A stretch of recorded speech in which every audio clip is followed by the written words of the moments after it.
And now, it's time for another Dice Tower review with Tom Vasel.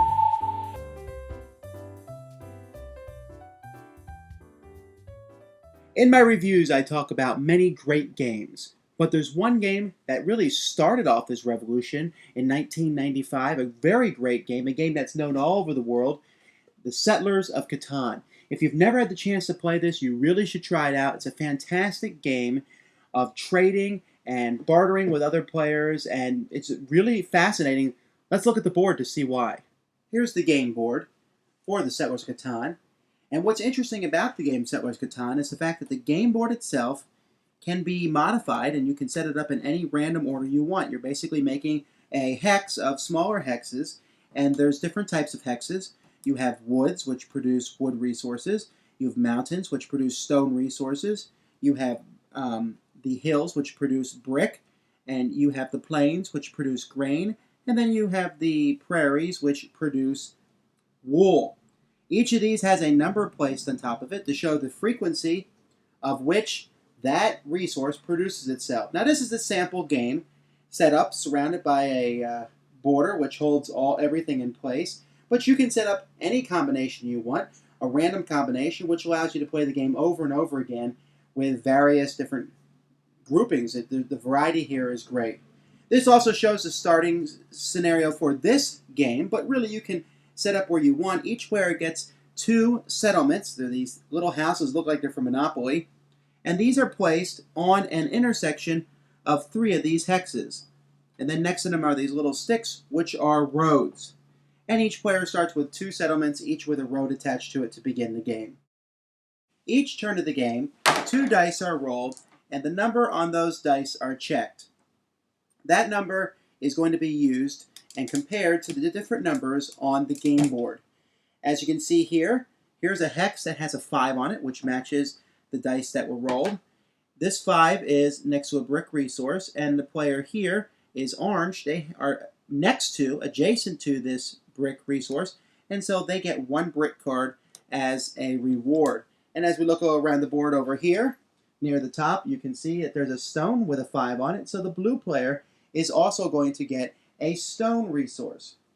And so at the beginning of any player's turn, depending on what numbers are rolled, you can get a resource. And as you can see, there's 5 different resource cards here, and you're trying to get these resource cards so that you can build more things. Each player has a reference card which shows them what they can build. For brick and a wood, they can build another road. For a brick, wood, wheat, and sheep, they can build another settlement. They can upgrade a settlement into a city for 2 wheat and 3 stone, or they can buy a development card for a sheep, a wheat, and a stone. And development cards can be all different sorts of bonuses for you. When a player builds one of these, they can place it anywhere on the board as they want, although there is some restrictions. You can't build a settlement more closer than 2 intersections away from any other settlement. You have to have settlements on roads. When you build roads, they need to attach to roads that you've already built, etc. And the thing is, you're not going to have enough resources really to do what you want. You're only going to get the resources of the numbers you're next to. And this brings some probability into the game because you're going to want to try and have your settlements next to numbers like 6 and 9 because they're rolled more often. And that will get you more resources. You'll be able to trade those and then build various buildings on the board. But if you might notice, there's no 7 on the board. And that's because whenever the 7 is rolled, this little gentleman, the robber, is moved. And when you roll the 7, you can take this guy and you can place him on top of a number. So whenever that number is rolled, for example, I put him on top of the 3 here, this forest hex produces no resources. So that would hurt both red and orange since they're both next to this hexagon. Also, you can steal a random card from someone else's hand, and anyone who has more than 7 of these cards in their hand has to discard down to half of them. That's to keep people from hoarding too many cards. Well, you don't want to have that many cards. You want to build buildings, so you want to trade with other players. Now, you can trade with the bank, but the bank is a tough customer. You need to trade 4 of one good to get a good of your choice. Not a very good rate, although there are what we call harbors on the board, and if you have a settlement adjacent to one of those, for example, the one I'm showing you here, you can trade in 2 brick for 1 resource of your choice, But likely, other players are going to give you a better deal, and so the game is all about trading other people to get what you need. So what's the point of the whole game? The point is to get as many points as you can. You want to get 10 points, and you're the winner of Settlers of Catan. Now, every player starts with 2 points. Every time you build a settlement, that's worth 1 point. So since each player starts with 2 of those, they have 2 points.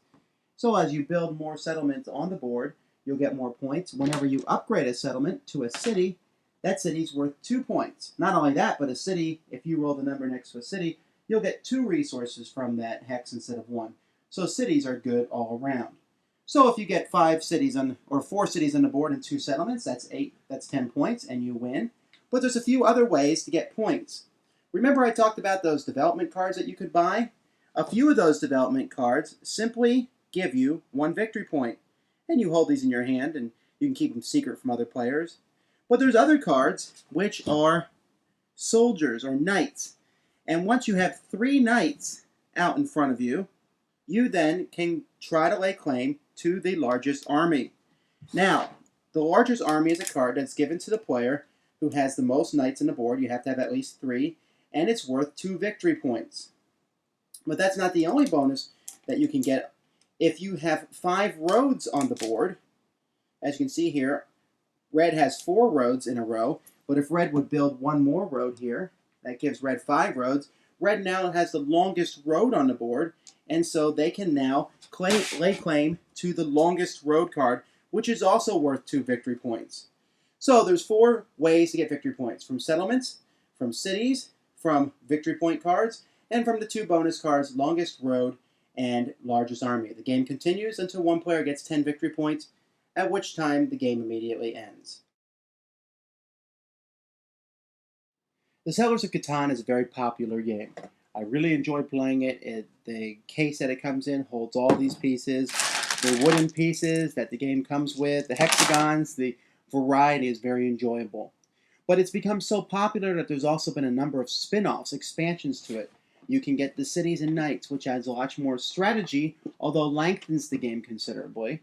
You have Seafarers, which allows ships to be built and gives you a number of scenarios where you have different objectives than maybe just getting resources and building towns and roads. And there's many more expansions than that. The game only goes 2 to 4 players, but you can buy a 5 to 6 player expansion, which lets you go up to 6 players.